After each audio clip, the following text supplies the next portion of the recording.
Hello বন্ধুরা, কেমন আছো তোমরা সবাই? আশা করি অনেক অনেক ভালোই আছো। আর তোমাদের ভালোবাসায় আমিও অনেক ভালো আছি, কারণ তোমরা আমাকে যে পরিমাণে ভালোবাসা দিয়েছো এবং সাপোর্ট দিয়েছো তা আমি কোনোদিন ভুলতে পারবো না। তাই তোমাদেরকে মজা দেওয়ার জন্য আবারও একটি নতুন গল্প নিয়ে হাজির হলাম। গল্পটি শোনার মতো, আশা করি তোমাদের দাঁড়িয়ে যাবে এবং তোমরা হাতের কাজ করতে সবাই হেডফোন নিয়ে বসে যাও।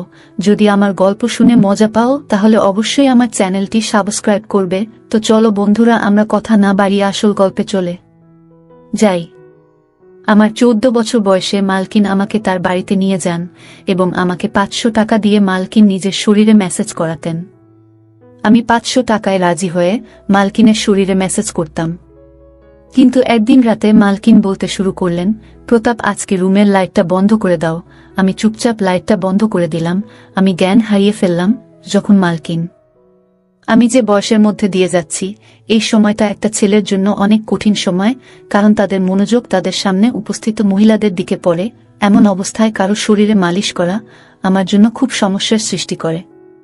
যখন মালকিন আমাকে তার শরীরে ম্যাসাজ করতে বললেন, কিছুক্ষণ অবাক হয়ে তার দিকে তাকিয়ে রইলাম। আমি কিভাবে এটা করব? এটা খুবই লজ্জার বিষয়। কিন্তু আমার বাবা বলেছিলেন, মালকিনের কোনো কথায় না করবি না, তিনি অনেক দয়ালু মনের মহিলা। তুই যদি তার মনে জায়গা করে নিতে পারিস তবে তিনি তোকে বেতনের চেয়েও বেশি টাকা দেবেন। তিনি আমাকে টাকা দিয়েছেন, তাও 500 টাকা, এবং বললেন, এই টাকাটা শুধু তোমার। আমি অনেক খুশি হয়েছিলাম, কিন্তু যখন তিনি আমাকে তার শরীরে তেল দিয়ে ম্যাসাজ করতে বললেন, আমি হতভম্ব হয়ে তার দিকে তাকিয়ে রইলাম। তিনি কিভাবে একটা ছেলেকে দিয়ে ম্যাসাজ করাতে পারেন? আমি কিছু বললাম না, কিন্তু অনেক নার্ভাস ছিলাম। তিনি আমাকে তার রুমে নিয়ে গেলেন, তারপরে বিছানায় শুয়ে তার শরীরে তেল দিতে বললেন। আমি যখন তার শরীর থেকে তার পোশাকটা তুলে দিলাম, তখন আমার চোখ বড় বড় হয়ে গেল। তিনি আমাকে যে তেল দিয়েছিলেন, আমি চোখ বন্ধ করে আমার হাতে কিছুটা নিয়ে তার শরীরে দিতে থাকলাম। আমার একমাত্র চেষ্টা ছিল কাজে অনেক মন দেওয়া। আমি একবারও তার শরীরের দিকে তাকাইনি, আমি শুধু চোখ নামিয়ে ম্যাসাজ করেছিলাম। আমার মনে আছে যে আমি যখন এখানে কাজ শুরু করি, প্রথম দিকে কাজের সময় অনুসারে আমি যখন মালকিনের ঘরে প্রবেশ করলাম, তখন মালকিনকে কিছুটা অন্যরকম দেখাচ্ছিল। তার চেহারায় অদ্ভুত পরিবর্তন লক্ষ্য করলাম তিনি ঘামে ভিজে যাচ্ছিলেন। আমি জানি না তার কি হয়েছিল। আমাকে দেখা মাত্রই সে হঠাৎ সোজা হয়ে আমার দিক থেকে অন্যদিকে তাকাতে থাকল। আমি কিছুটা অবাক হয়ে মালকিনের দিকে তাকিয়েছিলাম। আমার মনে হলো মালকিনের শরীরটা ভালো নেই। আমি সবসময় নীরবে মালকিনের সেবা করতাম, কিন্তু আজ আমি কিছুটা বাধা নিয়ে মালকিনের দিকে তাকিয়ে তাকে জিজ্ঞেস করলাম, মালকিন, আপনি ঠিক আছেন তো? আপনাকে অন্যরকম দেখাচ্ছে মনে হয়। আমি আমার মালকিনকে মন থেকে সম্মান করতাম এবং আমি তার জন্য চিন্তিত থাকতাম, কারণ তিনি কেবল আমার মালকিনই ছিলেন না, আমার কাছে তিনি একজন অনেক ভালো অভিভাবক ছিলেন। তিনি ছোটবেলা থেকেই আমাকে সাহায্য করেছিলেন এবং তিনি আমার দুঃখী জীবনকে সুখী করে তুলতে অনেক সাহায্য করেছিলেন। আমি কষ্টে ছিলাম, কিন্তু তার দেওয়া টাকা আমার জীবন পরিবর্তন করে দেয়। আমার বাড়ির অবস্থা পরিবর্তন হয়ে যায়। আমার প্রশ্নে মালকিন নাতে মাথা নেড়ে আমাকে আশ্বস্ত করলেন যে তিনি একেবারে ঠিক আছেন, কিন্তু তার মুখে স্পষ্ট দেখা যাচ্ছিল যে তিনি কিছু লুকাচ্ছেন এবং তিনি অনেক টেনশনে আছেন।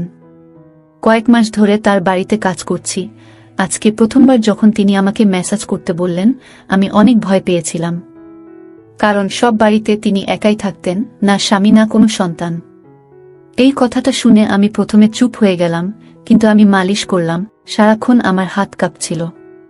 আমি ভেবেছিলাম মালকিন একদিনের জন্য আমাকে দিয়ে এই কাজটা করাবেন, কিন্তু এখন তিনি আমাকে দিয়ে প্রতিদিন মেসেজ করানো শুরু করলেন। আমি মালকিনের কোনো কাজে এতটা খারাপ মনে করিনি, কারণ তিনি কোনো উদ্দেশ্য নিয়ে আমাকে দিয়ে কোনো কাজ করাতেন না। কিন্তু যখন আমি একা রুমের মধ্যে তাকে তেল ম্যাসাজ করতাম, তখন আমার অনেক খারাপ মনে হতো। একটা অদ্ভুত বিষয় হলো যে আমি মালকিনকে ম্যাসাজ করা শুরু করার পর থেকে মালকিন আমার দিকে অনেক ভালোবাসার চোখে তাকাতে থাকল। আগে তিনি আমাকে 500 টাকা দিতেন, কিন্তু এখন 1000 টাকা দিতেন। তার এই ভালোবাসায় আমি বিরক্ত হয়ে গেছিলাম। কিন্তু আজও প্রতিদিনের মতো আমি তেলের বোতল হাতে নিয়ে ম্যাসাজ করতে গেলাম। আমি 14 বছর বয়স থেকে মালকিনের শরীরে ম্যাসাজ করে আসছি। এই কাজটি আমাকে অনেক বিভ্রান্ত করত। আমার মালকিনের উপর রাগও হতো, কারণ তিনি আমাকে দিয়ে এসব কাজ করাতেন, কিন্তু আমি এসব করতে বাধ্য ছিলাম। কারণ আমার টাকা চাই এবং কাজের বিনিময়ে আমার মালকিন আমাকে প্রতিদিন 500 টাকা দিতেন, তাই আমি নির্বে মালকিনের জন্য এই কাজটি করতে থাকলাম। অনেক পরে আমি বুঝতে পেরেছিলাম যে মালিকিন কেন আমাকে দিয়ে এই কাজ করাতেন। আমি তেল নিয়ে আমার মালকিনের বিছানায় বসলাম। তারপরে হঠাৎ মালকিন আমাকে বলল, প্রতাপ, ঘরের আলো নিভিয়ে দাও। আমি অবাক হয়ে মালকিনের দিকে তাকালাম। আমার কেমন যেন মনে হচ্ছিল, কিন্তু মালকিনকে কিছুই বলতে পারলাম না। আমি ঘরের আলো নিভিয়ে দিলাম এবং অন্ধকারে মালকিনের বিছানার কাছে পৌঁছালাম। অন্ধকারে বুঝতে পারলাম মালকিন বিছানায় শুয়ে আছেন। আমি মালকিনের দিকে হাত বাড়ালে মালকিন আমাকে থামিয়ে দিয়ে আমার হাত ধরে তিনি আমাকে যা বললেন তাতে আমি জ্ঞান হারিয়ে ফেললাম। আমার মনটা কেমন করতে শুরু করল। আমি আমার জায়গায় বসে রইলাম। আমার নড়াচড়া করা কঠিন হয়ে পড়ে। আমার মালকিনের কথা শুনে আমি অবাক হয়ে উঠেছিলাম। আমি বাঁকুড়ার একটি গ্রামে থাকতাম। আমার পরিবার অনেক গরিব। আমার বয়স যেহেতু 14 বছর, তাই আমার পক্ষে কাজ পাওয়া বা টাকা ইনকাম করা কঠিন ছিল। আমি বাধ্য হয়ে আমার বাবা মাকে কষ্ট করে সংসার চালাতে দেখেছি। তারা অনেক কষ্টে ছিল, কিন্তু আমি তাদের কোনো সাহায্য করতে পারিনি। আমি অনেক আবেগী ছিলাম, কিন্তু কোনোভাবে টাকা ইনকাম করে তাদের সাহায্য করতে পারিনি, যাতে তাদের একটি ভালো জীবন দিতে পারি। লেখাপড়া করা আমার স্বপ্ন ছিল, কিন্তু আমি জানতাম যে আমাদের কাছে লেখাপড়া করার টাকা নেই। আমাদের বাড়িতে খাওয়া দাওয়া করাই অনেক কঠিন ছিল। তবে আমি জানতাম যে আমি যদি আমার শখ প্রকাশ করি, তবে আমার মা বাবা এত কষ্টের মধ্যেও নিশ্চয়ই আমাকে পড়াতেন। কিন্তু আমি এতটা স্বার্থপর ছিলাম না, তাই নিজের শখগুলোকে নিজের মধ্যে দমিয়ে রেখেছিলাম, এবং এই জিনিসটি আমাকে আরও অসহায় করত। সেই দিনগুলিতেই মালকিন আমার জীবনে এসেছিলেন। মালকিন একজন বয়স্ক মহিলা এবং একা থাকতেন। তার স্বামী তাকে ছেড়ে দিয়েছিলেন এবং তার কোনো সন্তান ছিল না। তবে তার অনেক টাকা ছিল, তার অনেক জমিজমাও আমাদের গ্রামে ছিল। মালকিনের নিজের জমিতে কিছু গুরুত্বপূর্ণ কাজ ছিল, তাই আমাদের গ্রামে আসার পর তিনি আমাকে দেখে আমার দিকে তাকিয়ে জানতে চাইলেন আমি কেন স্কুলে যাই না এবং কেন আমি পড়াশোনা করি না। আমি দুঃখের সাথে তাকে আমাদের অবস্থার কথা বললাম এবং বললাম যে আমি আমার পরিস্থিতির কারণে পড়াশোনা করতে পারিনি। পড়াশোনা করলে আমাদের ঘরে খাওয়া দাওয়া বন্ধ হয়ে যাবে। আমার কথা শুনে মালিকিন চিন্তায় পড়ে গেলেন।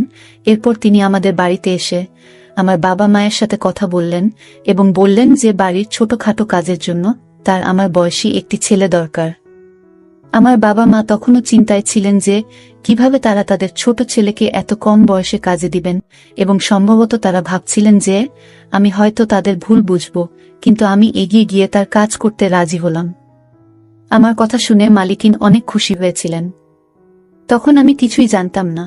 আমি শুধু ভেবেছিলাম মালিকিন তার ইচ্ছানুযায়ী ছোটখাটো কাজ করাবেন, আর আমি সব কাজ করতেই রাজি ছিলাম। আমি অনেক খুশি মনে রাজি হলে আমার বাবা মাও চুপ হয়ে গেলেন। মালকিন আমার বাবা মায়ের হাতে বেশ কিছু টাকা দিয়েছিলেন এবং তাদের কথা দিয়েছিলেন যে তিনি প্রতি মাসে টাকা পাঠাবেন, যাতে আমাদের বাড়ির কষ্ট দূর হয়। মনে মনে আমি অনেক খুশি ছিলাম। আমার স্বপ্ন সত্যি হতে চলেছে, কারণ আমি সবসময় আমার বাবা মায়ের অবস্থা পরিবর্তন করতে চেয়েছিলাম। আমি আমার জিনিসপত্র গুছিয়ে মালকিনের সাথে শহরে চলে এলাম। মালকিনের শহরের সুন্দর বাড়ি ছিল। এত সুন্দর বাড়ি আমি জীবনে প্রথম দেখেছিলাম। মালকিন আমার থাকার জন্য একটি রুম দিয়েছেন। রুমটি খুবই ছোট, কিন্তু অনেক সুন্দরভাবে সাজানো ছিল। রুমে দামি দামি আসবাবপত্র রাখা ছিল। আমার মনে হচ্ছিল যেন ঘরটা আমার স্বপ্নের মতো তৈরি করা হয়েছে। মালকিন আমাকে ছোটখাটো কাজ বুঝিয়ে দিলেন, যার মধ্যে রোজ তার গাড়ি পরিষ্কার করা, রাতে তাকে পানি দেওয়া এবং দিনে 3 বার খাওয়ার বাসনপত্র পরিষ্কার করা ইত্যাদি। এই কাজগুলো আমার মতো গরিব একজন ছেলের পক্ষে অনেক সহজ ছিল। মালকিনের বাড়িতে বাইরে থেকে রান্না করা খাবার আসত এবং মালিকিন তার সাথে আমাকেও খেতে দিতেন। প্রথম দিনই আমাকে ভালো পোশাক দেওয়া হয়েছিল, জুতাও কিনে দিয়েছিলেন। মালকিনের দয়া এখানেই শেষ হয়নি। তিনি আমাকে বলেছিলেন যে তিনি খুব শীঘ্রই আমাকে একটি ভালো স্কুলে ভর্তি করাবেন, যাতে আমি আমার পড়াশোনা চালিয়ে যেতে পারি। শুনে আমি অনেক খুশি হয়ে গেলাম। কিন্তু রাত নামার সাথে সাথে মালকিন আমাকে তার ঘরে ডেকে একটি সুগন্ধযুক্ত সিসি দিয়ে বললেন, আমার শরীরে মেসেজ করো। আমি মাথা নেড়ে তাড়াতাড়ি তেল এনে মালকিনের পায়ের কাছে গিয়ে বসলাম। আমি ভেবেছিলাম যে আমাকে মালকিনের পা মেসেজ করতে হবে, এবং আমি খুশি এটি করতে রাজি ছিলাম। কিন্তু মালকিন আমাকে থামিয়ে তার শরীরের নিচের দিকে মেসেজ করতে বললেন। এটা করতে আমার লজ্জা করছিল, কিন্তু কোনোরকমে আমি মালকিনের শরীরে মেসাজ করলাম। আমি তারপর উঠে রুম থেকে চলে গেলাম। আমি ভাবলাম মালিকিন মনে হয় ক্লান্ত হয়ে পড়েছেন আর আমাকে দিয়ে মেসেজ করাবেন না, কিন্তু আমার ধারণা ভুল ছিল। আমি অনেক চালু ছেলে ছিলাম, তাই সব কাজ তাড়াতাড়ি করে ফেলতাম, কিন্তু রাত নামলেই আবার একইভাবে মালকিন আমাকে রুমে ডেকে এক শিশি তেল দিলেন। এটা ভেবে মন খারাপ হয়ে গেল যে আজকেও আমাকে মালকিনের মেসেজ করতে হবে। পা পর্যন্ত তো ঠিক ছিল, কিন্তু মালকিন আমাকে দিয়ে যেখানে মেসেজ করাতেন সেটি আমার কাছে অস্বস্তিকর ছিল। আজও আমি কোনোরকমে মালকিনের মেসেজ করে তার দিকে তাকালাম। তিনি শান্তিতে ঘুমাচ্ছিলেন। আমি বুঝতে পারছিলাম না মালকিন এতে কি সুখ পান। মালকিনের কাজকর্ম আমাকে অবাক করছিল। 3 দিন পরেই মালকিন আমাকে একটি ভালো স্কুলে ভর্তি করিয়েছিলেন। আমি আমার মালকিনের জন্য পাগল ছিলাম, কিন্তু আমার মালকিনের মেসেজ করতে ভালো হতো না। মালকিন এটি তার রুটিনে পরিণত করেছিলেন, আর প্রতিদিন সে আমাকে মেসেজ করতে বলতেন। আমি তার অনুগ্রহে ছিলাম, তাই আমি না করতে পারছিলাম না। তাই কিছু না বলে আমি আমার মালকিনকে মেসেজ করতে থাকলাম। মালকিন সম্ভবত বুঝতে পেরেছিল যে আমি তার মেসেজ বিরক্তি নিয়ে করি, সেজন্য আমার বেতন বাদেও তিনি আমাকে প্রতিদিন 500 টাকা করে দিতে থাকলেন, এবং আমি আনন্দের সাথে টাকার জন্য এই কাজটি করতে থাকলাম। এইভাবে আমি মালকিনের বাড়িতে অনেক দিন ছিলাম, এবং এখন আমি এতে অভ্যস্ত হয়ে গেছি। মালকিনের একটি ভালো অভ্যাস ছিল যে মাস শেষ হলেই তিনি আমাকে না বলেই আমার বাড়িতে টাকা পাঠিয়ে দিতেন, যা আমার বাবা মায়ের জীবনকে সহজ করে দিয়েছিল। আমিও অনেক কষ্ট করে পড়াশোনা করছিলাম যে সারা জীবন যাতে আমাকে মালকিনের মতো মহিলাদের বাড়িতে থেকে তাদের ইচ্ছা পূরণ করতে না হয়। একদিন আমি প্রতিদিনের মতো মালকিনের মেসেজ করতে তার রুমে গেলে মালকিন আমার দিকে একভাবে তাকাতে থাকলেন। তাকে মেসেজ করার সময় আমার মুখে সবসময় একটা সমস্যার ভাব থাকত, এবং আমি এভাবেই তার মেসেজ করতাম, এবং মালকিনও এটা অনুভব করতেন। তাই মালকিন আমার দিকে মনোযোগ দিয়ে তাকিয়ে তারপরে বললেন যে আমি জানি আমার এই কাজটা করতে তোমার খারাপ মনে হয়, কিন্তু আমি অসহায়, তাই তোমার খারাপ মনে হওয়া সত্ত্বেও তোমাকে দিয়ে এই কাজটা করিয়ে নিই। মালকিনের মুখে হাসি ভাব ফুটে উঠল। আমি কিছু বুঝতে না পেরে মালকিনের দিকে তাকাতে থাকলাম। আমি বুঝতে পারিনি, তাই মালকিন আমাকে তার বাধ্যবাধকতার কথা বললেন, আর লজ্জায় আমার অবস্থা খারাপ হতে থাকল। মালকিন আমাকে বললেন যে তার শরীরে সমস্যা রয়েছে, যার কারণে তিনি মেসেজ না করিয়ে রাতে ঘুমাতে পারেন না। মালকিন এই কাজের জন্য নার্স রেখেছিলেন, কিন্তু তারা সবাই কোনো না কোনো অজুহাত দেখিয়ে কখনো কখনো তাড়াতাড়ি মেসেজ করে, আবার কখনো কখনো মেসেজ না করেই চলে যায়। বাধ্য হয়ে মালকিন আমাকে কাজে রাখেন, এবং তিনি আমার এত উপকার করতেন যাতে আমি তার মেসেজ করতে না বলতে না পারি। এসব কথা বলে মালকিন চুপ করলেন, আর আমি মালকিনের কথায় অনেক লজ্জিত হলাম, এবং আমার আচরণের জন্য আমার খুব খারাপ মনে হচ্ছে। যে মহিলা আমার এত উপকার করেছেন তাকে নিয়ে আমি খারাপ কিছু ভেবেছি বলে আমি আফসোস অনুভব করছিলাম। এই রোগের কথা শুনে আমি আমার মালকিনের মেসেজ আমার সমস্ত মন দিয়ে করতাম এবং কখনো বিরক্ত হতাম না। মালকিন আমাকে খুশি করতেন। আমি এখন বড় হয়ে গিয়েছি এবং মালকিন অনেক বৃদ্ধ হয়ে গিয়েছেন। একদিন আমি মালকিনকে মেসেজ করতে তার রুমে গিয়ে দেখলাম মালকিনের অবস্থা অনেক খারাপ। আমি জিজ্ঞাসা করলেও মালকিন আমাকে কিছুই বললেন না। আমি যখন মেসেজ করা শুরু করলাম, প্রথমবারের মতো মালকিন আমাকে লাইট অফ করতে বললেন।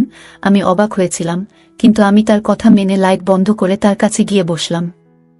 এমন সময় মালকিন আমার হাত ধরে আমাকে বললেন, আজ আমার শরীর অনেক খারাপ মনে হচ্ছে, আর শরীরেও ব্যথা হচ্ছে। আমার মনে হচ্ছে আমার সময় ঘনিয়ে এসেছে। মালকিনের কথা শুনে আমি ঘামতে থাকলাম। আমি নীরবে বসে রইলাম। মালকিন বললেন, তোমার যত্ন আমার মন জয় করে নিয়েছে। আমার যদি ছেলে থাকত তবে তোমার মতো আমার যত্ন নিত। আমি তোমাকে আমার ছেলে মনে করি। আমি আমার সমস্ত সম্পত্তি তোমার নামে করে দিয়েছি। নিজের খেয়াল রেখো। মালকিন এই কথা বলেই তার হাত নিচে পড়ে গেল। আমি তাড়াতাড়ি উঠে লাইট অন করে মালিককে দেখে দ্রুত ডাক্তারকে ডাকলাম। মালকিন একেবারে স্থির। ডাক্তার চেক আপ করে মালকিনকে মৃত ঘোষণা করলেন। আমি হতভম্ব হয়ে কাঁদতে কাঁদতে পাগল হয়ে গেলাম। মালকিন আমার মায়ের মতো ছিলেন, যদিও তিনি আমার মা ছিলেন না, কিন্তু আমাদের মধ্যে সম্পর্কটা মা ছেলের মতোই ছিল। আর তার উকিল পরের দিনই তার সমস্ত সম্পত্তি আমার হাতে তুলে দিয়েছিলেন। আমি অনেক বড়লোক হয়ে গেছি এবং আমি মালকিনের বাড়িতেই থাকি। আমার বাবা মাও আমার সাথে থাকেন। আমার জীবন অনেক সুন্দর হয়ে উঠেছে। আমার মালকিন অনেক সুন্দর মনের মহিলা ছিলেন। বন্ধুরা, আজকের ভিডিওটা এখানেই শেষ করলাম। অনেক কষ্ট করে ভিডিওটি আপনাদের জন্য বানিয়েছি। যদি ভিডিওটি আপনাদের ভালো লেগে থাকে তাহলে একটা লাইক করবেন এবং চ্যানেলটি অবশ্যই সাবস্ক্রাইব করবেন। এই আশা ব্যক্ত রেখে আপনাদের কাছ থেকে বিদায় নিচ্ছি আমি। দেখা হবে আগামীকালের নতুন কোনো ভিডিওতে। সে পর্যন্ত সবাই ভালো